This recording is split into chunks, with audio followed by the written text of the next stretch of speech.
बकरा आयत नंबर 29 हुवल्लजी वो बाने जबर खलुब कुलौशी الذي ولا حمزه وغره لام پلام کې ادغام شمسی او شو پاسل کې آل لذی دی او زی کې مد اصلي ولی محل شته سبب نشته محل شته مد اصلي وي خلق خا غټ لام باریک قاب غټ بیا لام پس بیا باریک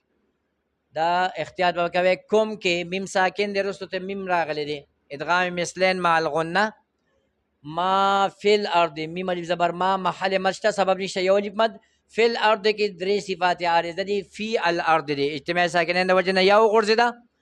او حمزه غرزده د الوالا حمزه ده لام کې اظهار شو را ساکن د مخ کې زبر د را بغټي د دویمه قاعده د لاندې ضاد غټ حروف جمی کې مد اصلي عن کې وقف کې وقف بالاسکا وقف بالابدال وي یو الف مد بکوي جميع حروف مد پیدا شو ثم استوى ولا حمزه وصلیدا وغرزدا ثم کې غنه زمانی استوا کې مد کړه زبر مد اصلي نه رستو حروف مد نه رستو جدا کلمه کې حمزه راغلي مد منفصل توسط سلولی په مقدار برکه الى السما کې الى کې سلور صفات عارضه دي دا کړه زبر غرزه د حمزه غرزه لام پسین کې ونه وته السماء کې مد متصل دي د حروف مد نه رستو حمزه یو کلمه کې دلته توسط سلولی فسوا مد اصلي هن کې غنه زمانی سبع قلقله د سلوره مې درجی نو دلته متحرک نه کې سبع نشي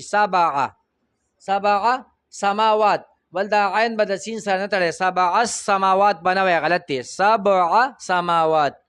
سماوات کی چې وقف مکم مد عارض وقفي جوړ شو وهو بكل شيء ان کې اظهار دی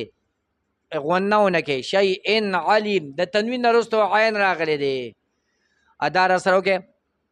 هو الذي خلق لكم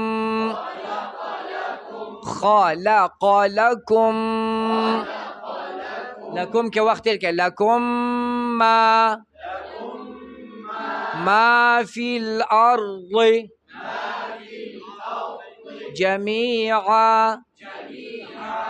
ثم استوى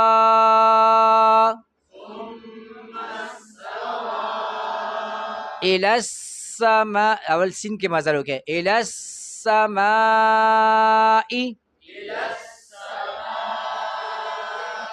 فسواهن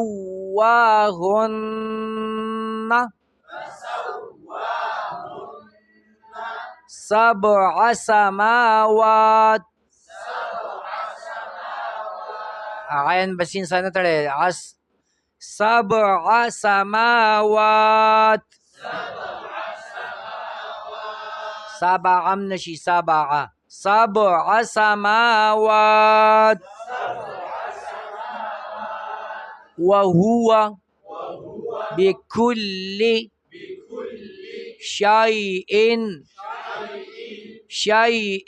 عليم هو الذي خلق لكم ما في الأرض جميعا